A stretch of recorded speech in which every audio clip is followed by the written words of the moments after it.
Hello and welcome to the Sharpening Report. I am your host, Josh Peck. I am so excited about tonight's show.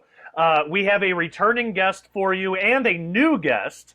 And our returning guest, for people who have followed me since literally the beginning of the beginning of the beginning of my ministry career, or whatever you would call it, you know this person, Parker J. Cole. She was the first person that ever gave me an interview that I didn't already know. I had done only 2 interviews before Parker wanted me on her show. I hadn't known her yet, and the 2 interviews that I did before that, they were my friends, so that doesn't count. This was the first time that I had done an interview with somebody that I hadn't known yet. We did an amazing interview. It was a lot of fun, and we became fast friends since then, and we've been in touch ever since. So we have her, and we have a newcomer. So since we have somebody new, I'm going to start with his bio.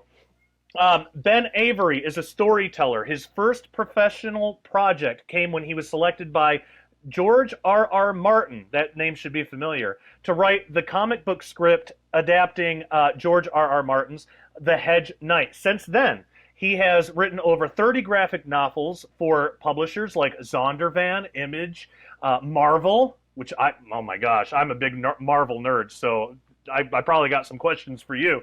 Random House, I love Random House as well, and numerous smaller press publishers. He has also written stage plays, audio dramas, and animations. He's created the all-ages graphic novel series Time Flies and Armor Quest to tell stories like he would have loved when he was a kid.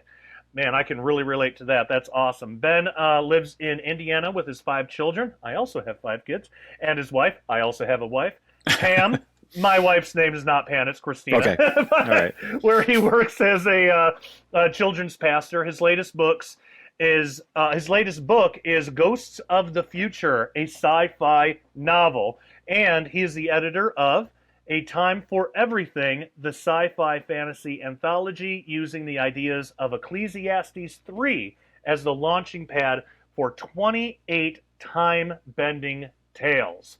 So if you love sci-fi fiction, if you love any of this stuff, check out his stuff. Also, we have returning guest Parker J. Cole. She is a USA Today best-selling author of historical romance, as well as a speaker, podcast host, and CEO of the podcast network PJC Media.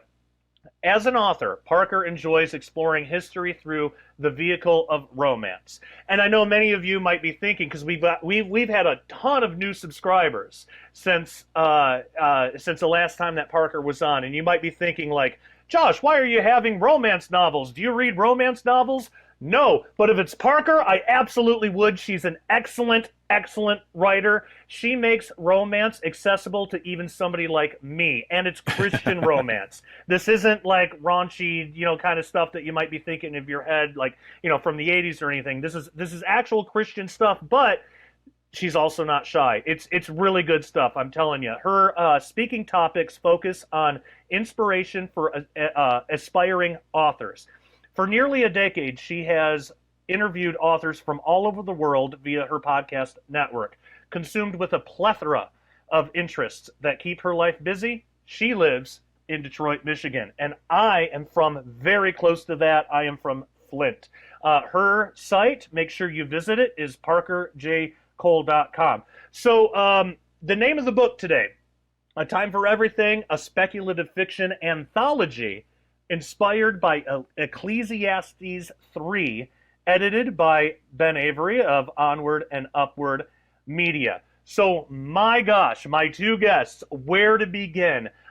Should we start? Well, we could even talk about Christian fiction as a whole, because I think this is something that I have always wanted to explore more on this channel, but unfortunately, there's just not a lot of stuff that excites me. But your guys' stuff, like Parker, your stuff, and Ben, I mean, I've just met you tonight, and after talking with you for literally 30 seconds before the show, I can tell we're like kindred spirits. So, Christian fiction. Let's talk about that just as like a broad genre, and then you guys can use that in any way you want to give an introduction to my audience as to what kinds of things you do and why you believe so passionately in this topic. I am going to give it to you before we get into the next topic. Oh, that's a really broad topic, though. Like that is, It is. it's big. Um, uh, yeah, I mean, I've been involved in the Christian fiction, especially with comic books, for a couple decades now. And that is where I started, was in the comic book scene. That's actually, I got connected to my professional writing through Yahoo groups that were Christian comics and Christian comics community and that sort of thing. So Yahoo email groups, which if you're familiar with that, You it just was, aged you yourself, type by the out an way. email and I am not young. I wear the badge proudly. I'm not calling myself old quite yet, but I would probably fit the definition. But yeah, and Same so here, brother. but that's where I started. I mean, that was just being a part of that group, and there's a lot of back and forth about what makes a Christian comic, what makes a Christian product, what makes and all those kind of things. There was always part of this conversation is there's not much good stuff out there, which I believe is incorrect. And when you're talking about Christian books, Christian comics, Christian film, my defense that I would put out there is, my quick defense, I should say, is that if you look at filmmaking, book writing, comic books as a whole in general, I think the percentage of good versus bad is the same across the board, Christian, non-Christian. I agree. The difference is it's a stigma. yeah. The difference is the Christian pond, so to speak, is smaller, and so the good stuff is also, it's a smaller pocket, and the bad stuff has more opportunity to be seen and be judged. Another thing I would throw out there, though, is just because of the stigma that goes with it, is that people don't give it a chance, and so the good stuff gets missed because of this stigma that's grown out of it. And then there's also, especially if you're looking at film, I would say not so much in the book industry, but if you're looking at film, it's the people who make films don't get the opportunity to hone their craft in quite the same way that you do in secular, broad Hollywood, and so they are able to hone their craft. They have opportunity to learn and step in on those low level spots and then learn and grow and learn and grow. And what you end up instead is you have people who are thrown in charge of a project who maybe wouldn't be ready to be in charge of that project, but they are. And so the end product does end up being what people call subpar or whatever. And it's because then you don't have that same opportunity to grow as you would. Now in books, it's a little bit different because, especially now, you have that self-publishing side of things where people are able to do something, put it out there. It's the strength and the weakness go hand in hand. Anybody can do anything, which doesn't mean they should, but anybody can. And so that means you have lots of stuff that needs work. You have lots of writers who say, it's perfect because God gave it to me. And you're like, well, it maybe could be closer to perfect if you let an editor look at it or let someone else read it before you put it out there. But anyway, so that going into the stigma of the Christian fiction, that's kind of my defense. I don't get too defensive about it, but in my work, especially with like Strangers and Aliens and some of the stuff I do on YouTube there, and then also with this anthology, one of my goals has always been, even going back to those early days with comic stuff, to find and help create opportunities for Christian creators to grow and to be seen. And so anyway, that's kind of that's my little soapbox that I guess I can step off of. Parker, I don't know where you want to go from there because I'm just like, here's my rant, and you can take it from there. But I can definitely totally agree with that because a lot of times in Christian film, I know what some of the problem is, and I've had like Kevin Sorbo on the show, and I'm Mike Norris, son of Chuck Norris, and it seems like what a lot of the problem is funding. It's when you have. Yeah, when you have somebody that's willing to help fund a project, and I don't know as much about fiction books, but I know a little bit more about fiction movies, is that, if you get somebody that's going to, because it's super expensive to make a Christian film, well, if they're providing you with funds, they want to be in the movie sometimes, even if they're not really an actor. And you can't tell them, you can't, I mean, you could tell them no, but who knows if you're going to get that funding. So sometimes that happens. Does that tend to happen in in books as well, or is that exclusive to film? And then I definitely want to get to Parker. Sorry, I just had a question pop up at the top of my head. I would say part of that, I mean, again, comics is more my realm. Yeah. I'm just dipping into I shouldn't say dipping into, diving into the fiction side of things. But with the comics side of things, you needed the funding. And that was the thing that was holding so many people back. I've been very, very fortunate. You read in my bio, one of the artists that I met in the Yahoo email groups, we were batting some ideas back and forth. He was working for DC. He was working for Image. He was doing all those kind of things. And that's when the George Martin project came up. And because of that George Martin project, he did not like the script he was working with. And he said, well, can I bring in 6 of my buddies to send in a sample script, and maybe we could, choose from that. And that's where I got that job. Was my sample script was what it impressed George, because it stayed true to what he was trying to do with the story. And so I got that job. And because of that, I got connected with Zondervan. Well, what's Zondervan? It's a multi-million-dollar international publisher, or was anyway. Now it's part of a bigger multi-million-dollar. But it's back then it was just Zondervan. They were just doing their thing. And but they, okay, well, here's somebody who's worked in the industry, who was also a believer, and we can take these two things and put them together. And there's a little bit of luck, air quotes, involved in that. But so Zondervan was able to fund that, and I was able to do those projects with them. And then Kingstone, that's where I've done a lot of my most recent work. And you have the Kingstone Bible, and they've done the Book of God, which I wrote, and they've done a bunch of different things. Well, that's where you had a business person who was also a pastor, who was then going out and finding other Christian business people and selling them a vision of entertainment. He started out film producing. And so Kingstone, which is a comic book publisher with money behind it, and where they were able to pay to get Marvel and DC level artists, and me, because I had worked for Marvel and not DC, but Marvel and Image and Zondervan. And so they were able to get the talent to come in and do some of these big things. And so having the money definitely helps. And I mean, Kingstone was a blessing to me and my family, because it put food on our table, and I was able to write these comic books and take these Bible stories, and there's a whole story there too about just how that all came together. But yeah, the funding side of things is it's rough.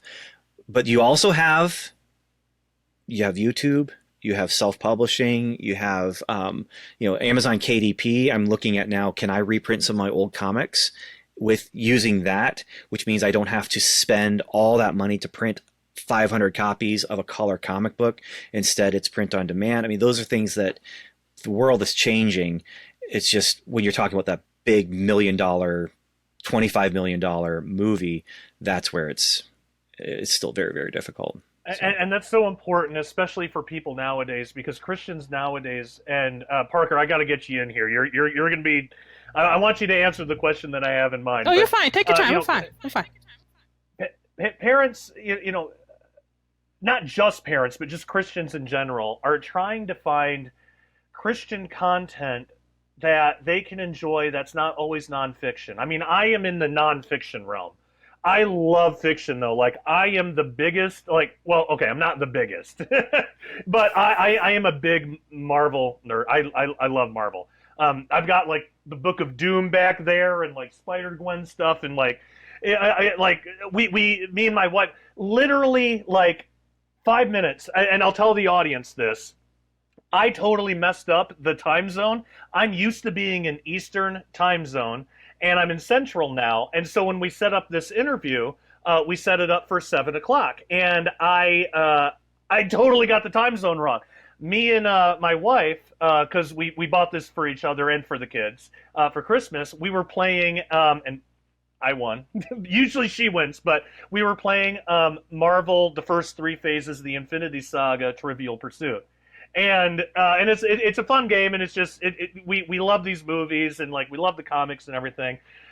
So a lot of people are looking for like a Christian like thing that they can latch on to that is entertaining, that is still truthful. They can give to their kids and everything. And they don't know where to go. And I guess that's the point of this whole show. Like if anybody's what about 15 minutes in now and thinking like, Josh, why are you doing a show like this? It's because this kind of thing's really important. How do you get your kids interested in the Bible? You can just give them a Bible and say, hey, there's cool stuff in there, go and read it. Or you can give it to them in a way that they can understand. And by the way, I didn't know that you were affiliated with Kingstone. I've been seeing their ads on Facebook, and I've been sending them to my wife and saying, like, I really like the look of these comics. Like, I really like comics. I like the looks of these. My kids love comics. I really think they would get into this. And it would feel like something they could do for fun rather than an obligation towards a Bible study, which is usually kind of how it goes. So a lot of Christians are trying to find good fiction stuff that they can, relax to and not feel like they're, embroiled in sin over. So I guess like Parker, I got a couple of questions for you. For one thing, we've gotten a lot of new subscribers since the last time. I guess I have a 3-part question, so if it's too much, I apologize. But we've gotten a lot more subscribers since the last time you were on. So first, can you tell us a little bit about yourself personally and things that you find God has really driven you towards? And also, I know, and like I mentioned in your bio, you're usually in the like Christian romance side of things. So how did you get hooked up with this guy? Like, how does this whole partnership works? And I love that it's happening because this is awesome.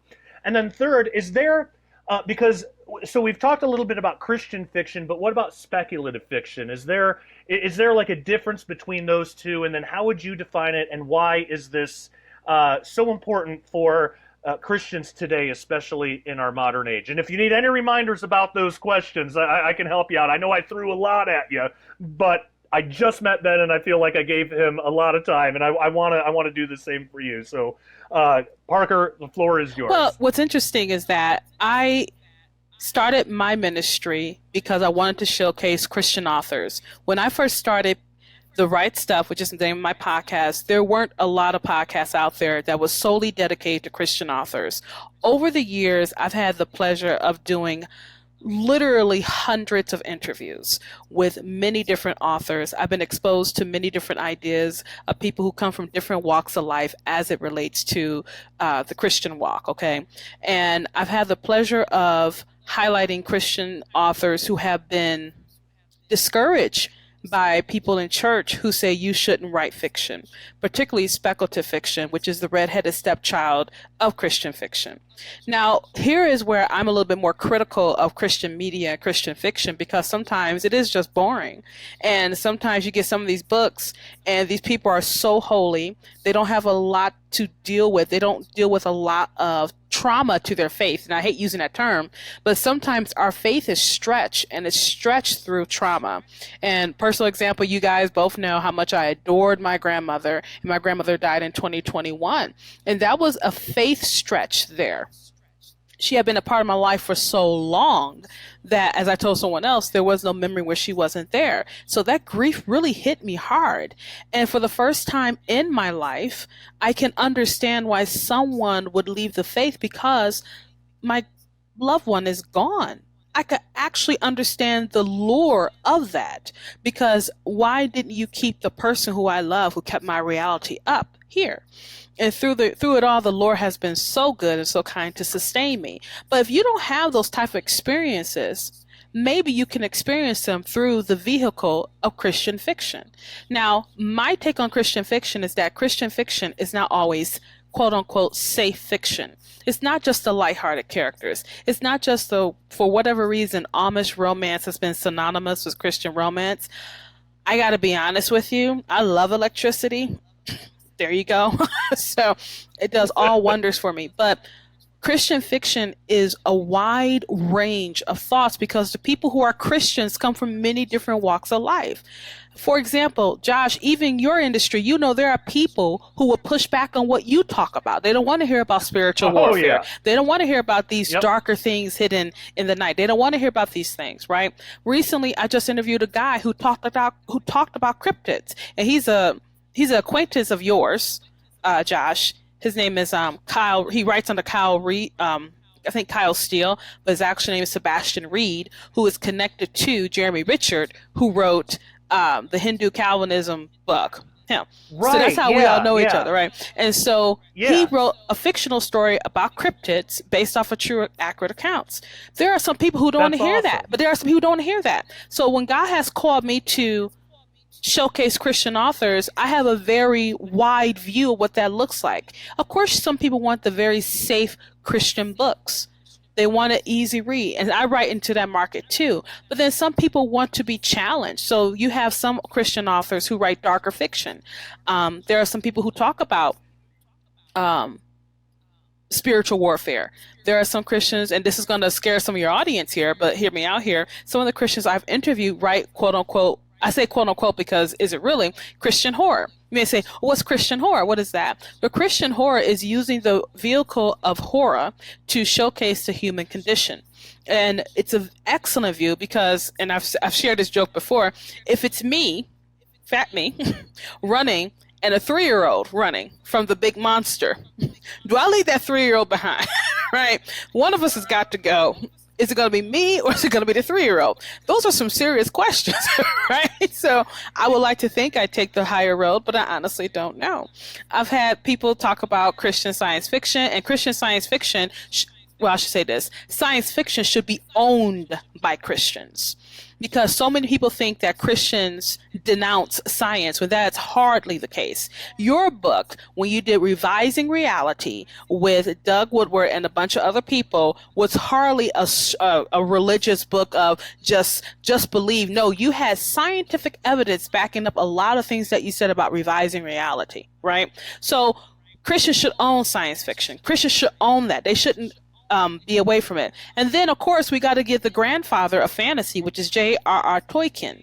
J.R.R. Tolkien, even though he was 1940s, 50s, something like that, he wrote this book that has lasted generations. It has inspired generations. It's fantasy. C.S. Lewis, Narnia. How many people who have Narnia books? These men were Christians. They were using the vehicle of fiction to what? Spread gospel truths. Sometimes those truths weren't always safe. Sometimes you had to deal with faith. Look at what happened to the kids in Narnia. What happened to Lucy? Okay, so I advocate for Christian fiction, but I advocate for a wide range of it. So that's why I've had people come up to my show in shock because they go, "You don't mind Christian fantasy?" No, I don't. I have a dark fiction story, and then this is my realm. I'll try very hard to keep this limited because there's something else. Christian romance for me is often synonymous with Amish romance, like I said, but it can be sweet, it can be heated, okay, because I don't think men and women are sterile creatures, right? I don't think you married your wives because she has a great smile. I mean, you were attracted to your wives for a reason. They tilted those buttons. And so people tend to equate romance in general with, sensuality and sensual books without understanding that romance is the journey of a couple's pathway to togetherness. And look at your own marriages. How did those work? Were they smooth? Did it happen right away? One guy said, well, I just wrote to my wife. And I'm like, oh gosh, I said, you don't count. But anyway, so, but romance is that exploration of a couple's pathway to togetherness. Once you understand that, then you start to go into what is called romantic tropes. And there's all kind of romantic tropes. There's friends to more. Maybe you and your sweetheart used to be friends and then something changed. Maybe you and your sweetheart were enemies to more, right? You were enemies, you couldn't stand each other. Or maybe there is a forbidden element to it. right? Maybe, he was the atheist and you were the Christian girl. I can't be around him. He doesn't love the Lord, but he's drawn to you. You're drawn to him. It's forbidden. It's taboo, and those are those really exciting tropes because in real life, someone has really had that experience, right? That's why these romance tropes are so familiar and so relatable. So that's answering two of your questions. And the third question, I'm going to actually go back to Ben because I thought he was insane to even invite me into his world as well, right? And I told him that. But Ben could tell you the story better than I can. I mean, it's a pretty simple story. I just said, "Hey, Parker, do you want to be involved in this? I'm doing this." And to thing. that end, I got hit by a bowling ball because I said, "I'm a romance author, Ben. You do know that, right?" He's like, "Yeah," but he was insistent. Not insistent in a bad way, but go ahead. Here's the thing. She's a romance writer, but she is a science fiction fan. Okay. Yeah.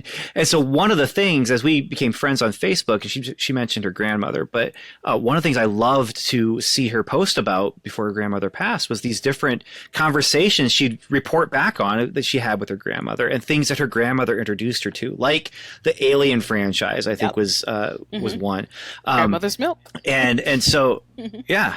And so the idea of, asking her to be involved in a science fiction anthology to me was she's a writer. She likes the sci-fi. Hey, I bet you might be interested in this. And, it's the chocolate and the peanut butter. Together they taste really great, And so, of course, what she turned in was a time travel story with romance in it. So, I mean, it worked, And so it's a very simple story as far as me and her and connecting about this project. But that was really literally was just seeing those things. She's a Star Trek fan. She's all the things, that I'm like, oh, this is fun. I get to see, her take on this or her take on that. If I may, Josh, what's fascinating too with Ben is that I told Ben also has a podcast and he could tell you about that. But Ben had also invited me to be a guest on his podcast about a lost sci-fi show called The Star Lost. And it was back in the 70s. It was an awful brilliant show. An awful brilliant show. And we'll talk, and he could talk more about that.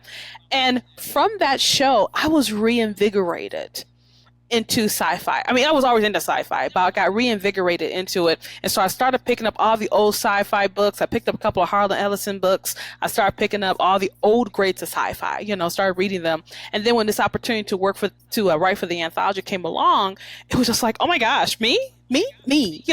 And so I told Ben I was so excited to be a part of this project. That's why we're just excited to share it with you and your audience, because I think if they haven't read Christian fiction and want to read Christian fiction for like the first time, this anthology literally has a lot to choose from. So I got to ask you. So the name of the book is A Time for Everything, a speculative fiction anthology inspired by Ecclesiastes 3. So tell us about this anthology.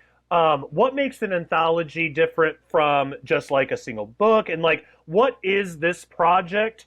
And what do both of you bring to the table in terms of this story? What's like the basic story? And you don't have to give anything away because of course, we don't want any spoilers, but what's the story? What inspired you both to get involved with this? And again, what makes an anthology different than just like a normal Christian book that somebody might pick up on the shelf? So there's a couple different things. One is I'm a huge fan of time travel. I love time travel stories. Going back to when I was a kid and reading the Choose Your Own Adventure books, which the first book is Cave of Time. And then book 50 was Return to the Cave of Time. But then there was also Twist-a-Plot, which was the Choose Your Own Adventure copycat. The first book they had, Time Raider.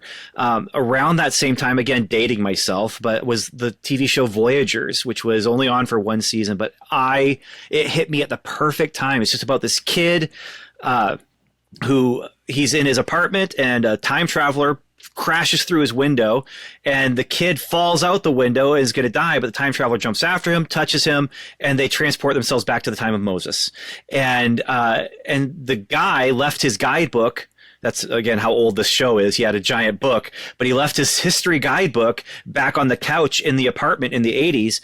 the guy's not supposed to be able to travel past 1980, and so he can't go back and get the book. But the kid's a history nerd, and so he knows. Like, he sees this basket, and the guy's like, the time traveler's Phineas. He's like, I'm gonna rescue this baby, and the kid's like, no, no, no, no, no, no, no, no. We got to put the baby back in the basket because Pharaoh's daughter found the baby in the Nile, and he pushes the basket, and the basket goes across the river, and there's Pharaoh's daughter over there.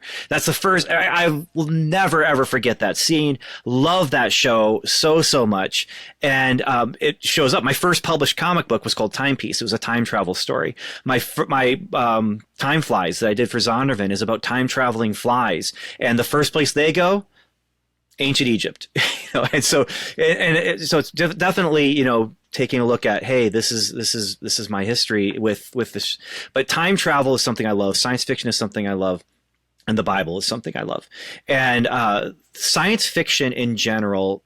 Fiction in general is about the human condition. No matter how you slice it, fiction is about being human. And, you have these different things that science fiction can do that fantasy doesn't do well, but fantasy does well, that romance, and then you have the romance in the fantasy because you need and you're connecting to these characters because it's the will they, won't they, or you're watching the sci-fi thing and it's asking questions about life and questions about meaning and questions about origin and questions about heroism and sacrifice and all these different things are all part of that human condition. Well, reading through the Bible, I was looking at Ecclesiastes 3, and it has a list of all these 28. It's 14 couplets, 28 different times where it's a time to kill, a time to heal, a time to love, a time to hate, and it's again about the human condition.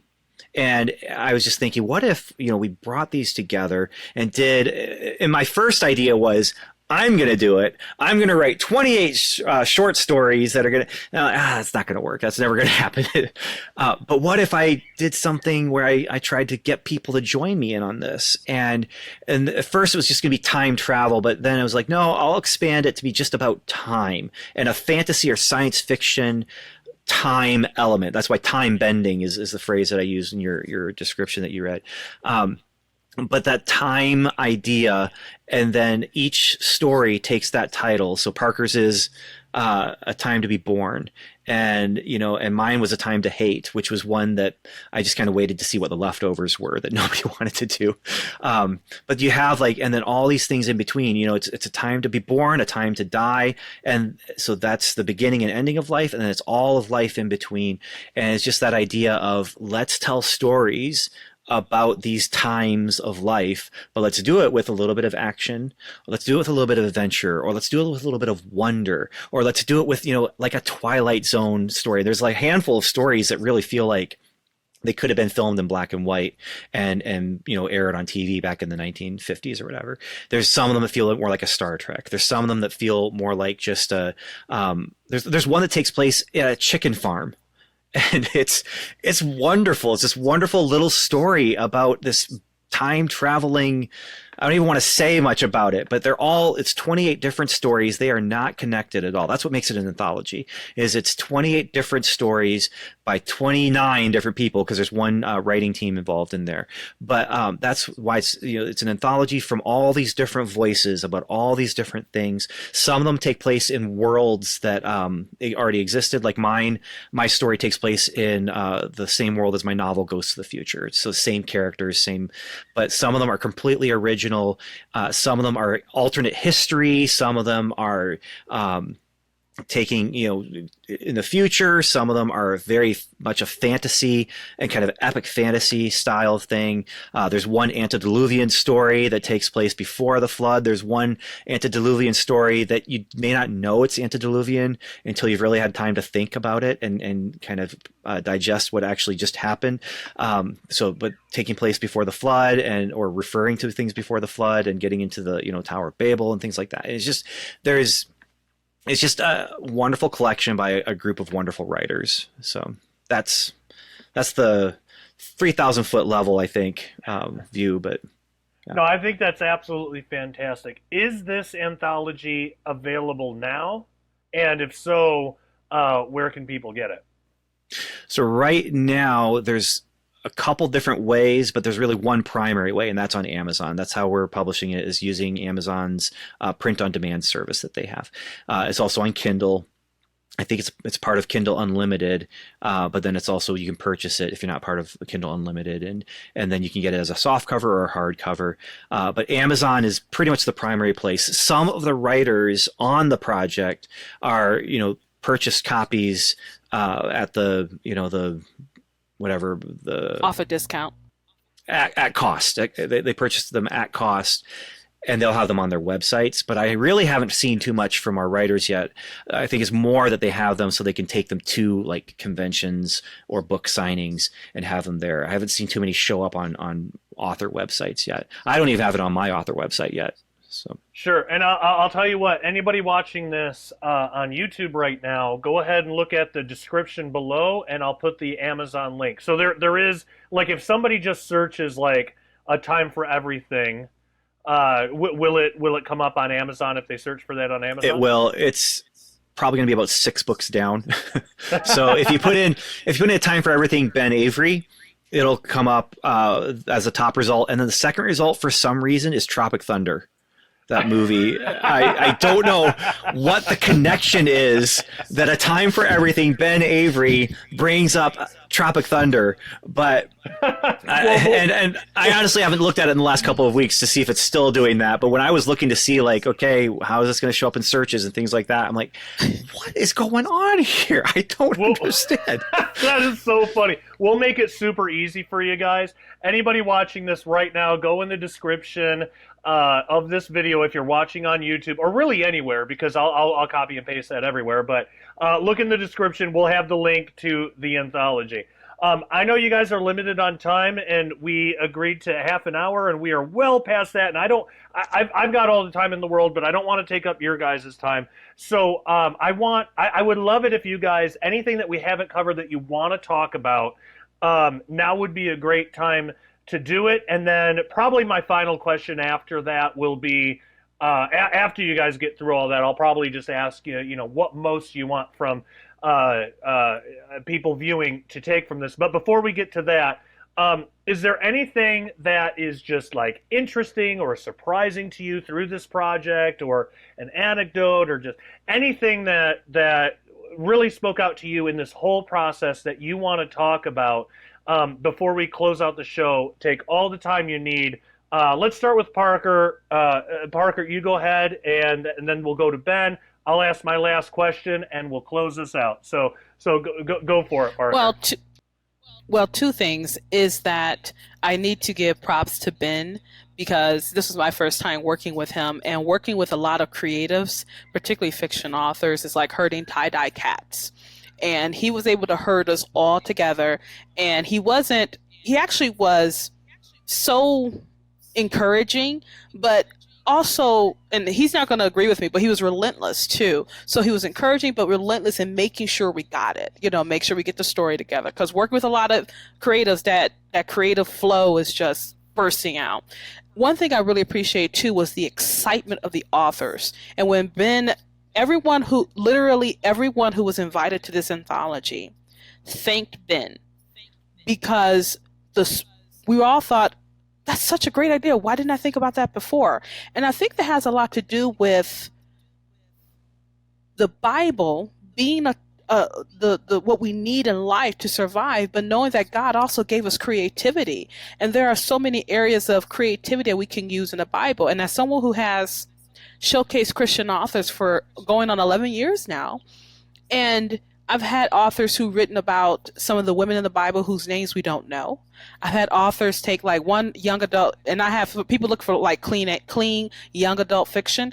With a Christian message. There's one book, oh gosh, it escapes my name, but in that one, she had used a fantasy of Deborah as a judge. And she threw a fantasy of it, Then another author I have, she's Hispanic. She wrote a Hispanic fantasy, Christian, clean, YA. So there's all these diverse stories available within Christian fiction, right? And so my ask for the audience because they may not really be used to fiction because they may even see fiction as a waste of time. But fiction is a wonderful vehicle to express gospel truths in really unique ways. In my story in the anthology, I wanted to explore what if. And when you explore what if, like all speculative fiction does, is explore what if. What if you were able to travel back through time and, whatever. Just what if, right? I was able to explore a what if thing, but I did it through a vehicle of romance because I like romance. And what kind of stretches my particular story is that I wrote in a time period I don't usually write in. I usually write in 1890s and back. I don't write in the 19th century mostly because I don't feel that's historical. I mean, the 20th century, because it's not historical. I was born in the 20th century. It's not historical, okay? This is not ancient history. So I don't. It doesn't excite me at all, no. But I wrote in that, and I want to give kudos to Ben for that because a lot of us authors were really shocked at how excited we were. Lastly, give Christian fiction a go. Be open to the different ways it's told. Not everyone is going to tell Christian fiction the same way. Some are going to be more overt. Some are going to be subtle. I would say take an open view of it. I don't want you to be like heretical or anything like that, but just an open view of Christian fiction, and don't try to put barriers on it because I've seen people do that and some authors have been discouraged from writing. So those are my three. I think I would tell you guys. Thanks again, Josh, for having me on the show. Oh, anytime, Parker, anytime. And how about you, Ben? So the question is maybe what was surprising about the project, and I would say like the last kind of things before. And again, my last question is going to be, what do you want most from the audience to take away from that? So don't answer that yet, but just what was something that really stuck out to you, or if there's anything that we haven't talked about tonight that you really wanted to talk about and we just didn't get to it, just anything you want to talk about, the floor is yours. Well, just a quick answer to what was kind of surprising to me, and I guess surprising may not be the best word for it, but just the kind of diversity of all the different kinds of stories that came back. Again, I edited the project. I wrote my own story as well in there, but just to see like, okay, so this is, and one of them was written by my buddy Steve, and his was a time to scatter stones. And he sends me his story and I'm just like, where did this come from? Like I would have never gone in this direction with this kind of thing, but it totally makes sense. It totally fits the idea. And so then the same kind of thing with a time to love, and there's just all these different like takes that are like, I'm so glad I did this as an anthology and didn't just try and do it myself, because it just would have been one voice, kind of, I don't know how bland it would have been. Maybe I could have made it exciting and different for each one of them, but it would have been, just one voice. And so just to see all the different voices coming together and taking a look and exploring these, very, very quick snippets from the Bible, from Scripture. And some of them are a lot more overt in just, this is the spiritual life lesson that you're going to get out of the story. Some of them much more not overt, and just were like, okay, so I'm exploring the idea of death.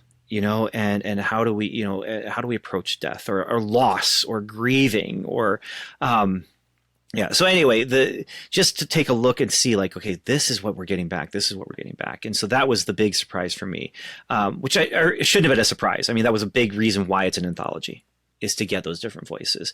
But it was interesting to see, wow, that's his take on a time to laugh. Okay.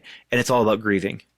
It's very, very interesting. So I love that. I absolutely love that. All right. The time has come. The last question, well, second to last, because after that I'm going to ask you once more, like where people can follow you online. But we'll get to that when it comes.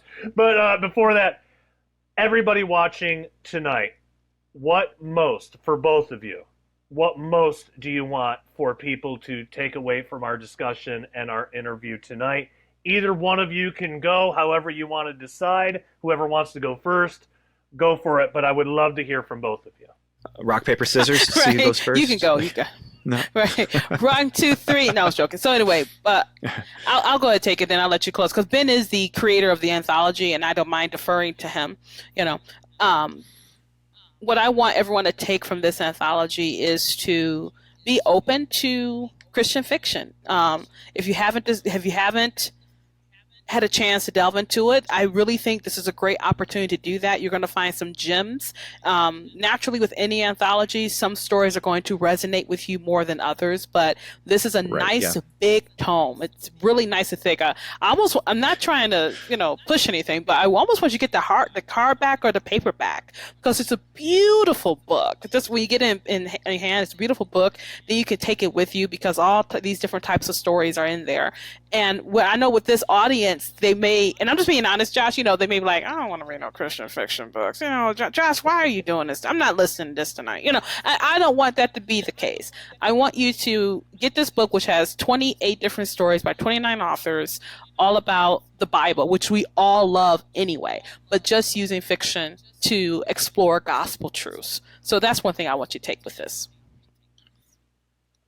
Yeah, and I think that my thing that I want you to take with this would be, and a takeaway from the book, really, is just to explore like this is life, and the thing about Ecclesiastes 3, especially that just short bit, but all of Ecclesiastes, is just, it forces you, if you're reading it and if you're looking at it, it forces you to take stock of, okay, this is life, and I have to confront these things. A time to die, like I don't want to think about that. Well, a time to, and this was the interesting one. I told my kids the one I'm doing is a time to hate. And they're like, oh, there's a time to hate? I'm like, yeah, I mean, it's there.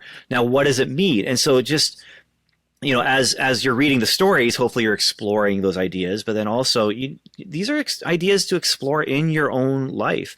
Our next project that we're going to do is another one where I'm hoping there's going to be a lot of creative freedom that goes into it, but it's also going to be in some ways even more biblically based because of the forced nature of it, which is to take some of Jesus's parables and put them into a science fiction setting. And I've told people, don't pitch to me an inversion. Don't pitch to me something where you're like, I'm going to write about the 99 who got mad. Actually, that's not a bad idea. I'm going to write about the shepherd who doesn't go and find the one. But I don't want it to be an inversion because I want it to be, this is the story Jesus told. We're putting a new skin on it to make it look a little bit different. But hopefully by doing that, and with this and with the other anthology, hopefully by doing what we did, it's going to get you to think about things in a new and different way. And, we are so familiar with Jesus's parables. To sit down and put a new skin on it, hopefully will force people to be like, okay, so what are they? Oh, now I get it, and just to be able to see it in a new light. And by doing that, by seeing it in a new light, being able to say, oh, okay, so now the word I want to use is illuminated. It's an illuminated piece of work where it's using art to illuminate truth and to cause people to again think about it in a new way and think twice about it. So I would say buy my book, but also along with that, if you do, or if you read it for free on Kindle Unlimited, allow yourself to grapple with these things and to take a look at your own condition as you're thinking about the human condition. So. Amen. That's what I love so much about fiction. And that's what I love about having guests like you on the show. I don't get to explore fiction a whole lot on this show, but it is a big part of my life. I love it. It's how I decompress. And it's not even just a relaxation thing. It's deeper than that. It's like when you get a really good piece of fiction, it can really teach you things about yourself you didn't even know existed. And that's, oh my gosh, that's what I love. I could go on and on about that, but I don't want to take your time. I would love to hear, and the audience would too, all your contact information, how people can follow you online. Ben, you're the newcomer. Let's start with you. If people are interested in you and what you do, how can they find you online? How can they find your products? What can people do who have heard this interview and now they are a Ben Avery fan? How can they follow you? So easiest and most basic thing is benavery.com. That's my personal website, and that has links to my personal store where you can purchase my books, and you can also purchase those books on Amazon. On the podcast side, there's a podcast I have called Strangers and Aliens, which is about the nexus of fiction, science fiction, fantasy, and spirituality and Christianity. And then the podcast that Parker mentioned that she's been on, because she hasn't been on Strangers and Aliens yet. That's actually where I thought I was going to get her first. And my goal was like, I got to get her on Strangers and Aliens before she gets me on her show. And then I ended up doing this other show with her instead. But again, it goes back to her science fiction pedigree that she has. But it's called Up from the Ashes. And that's just taking a look at this really old, pretty bad sci-fi show that had, it's big sci-fi ideas, bad sci-fi I love TV. it though. I love that show. Yeah. It's on YouTube, gang. And it's a fun show to watch, and then hopefully a fun show to listen to when you listen to our podcast. I have other podcasts as well, but again, those are linked to on benavery.com. I have a Marvel podcast and I have a comic book podcast. And then we're on YouTube as well. Strangers and Aliens is on YouTube, and that's where you'll find some book reviews where I ask the question, is it worth reading? And I'm asking that question because it's Christian science fiction, generally speaking. And a lot of people, the answer is that, that stigma of no, because it's Christian, and I'm a Christian.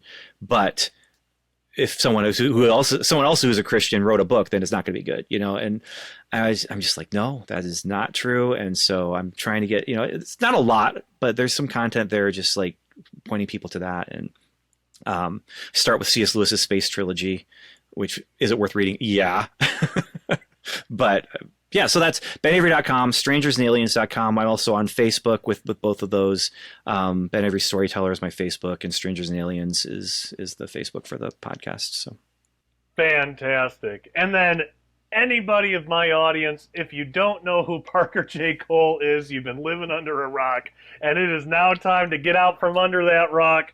Parker J. Cole, how can people find you online? I'm almost embarrassed to ask because everybody should know, but I'm going to ask anyway. How can people, because, you've been one of my first guests too. How can people find out more about you, follow your stuff, get your books? I just anything you want to tell people how they can get in touch with you or just follow your work. How do they do that? Well, simply go to my website at parkerjcole.com. All of my links are there. And if I may, Josh, not to pilfer your audience or anything, but there are people in your audience who have a book they think will be a good fit for my podcast. I have two, The Right Stuff, where I really do a lot of fictional stuff, but my Parker J. Cole podcast is more topical, and I do highlight a lot of more nonfiction on that particular show. I'd be more than happy to. I do read the book, and if I can't read, I'll just let you know. I would just flat out let you know I couldn't read a book not because your book's boring or anything, just life, but if someone wants to be on my show, I don't charge or anything, nothing like that. You can just contact me and we'll set it up. But I do have to make sure that I can read it first, because let's say if it's not a good fit, I don't want to be like, sorry, gang, sorry about that. One of the best shows that me and Josh ever did, and you remember, Josh, was with the Multiverse. We did that show. We had so many people asking questions, I do remember comments. that. It was one of the best shows ever, and people were still talking about it a couple days later because he talked the string theory at the time. I don't know if he still holds some of these ideas, but the string theory at the time, how all that stuff, everyone just loved it, and he was my first guest to sign up for my show. He wasn't the first person I interviewed, but he was the first guest to sign up and ask it. And I was like, who's this dude? And so I didn't know anything. And so that's why it's so cool to see where the Lord has led us in our different ways at the time. Because at the time, Josh, you just wanted to write.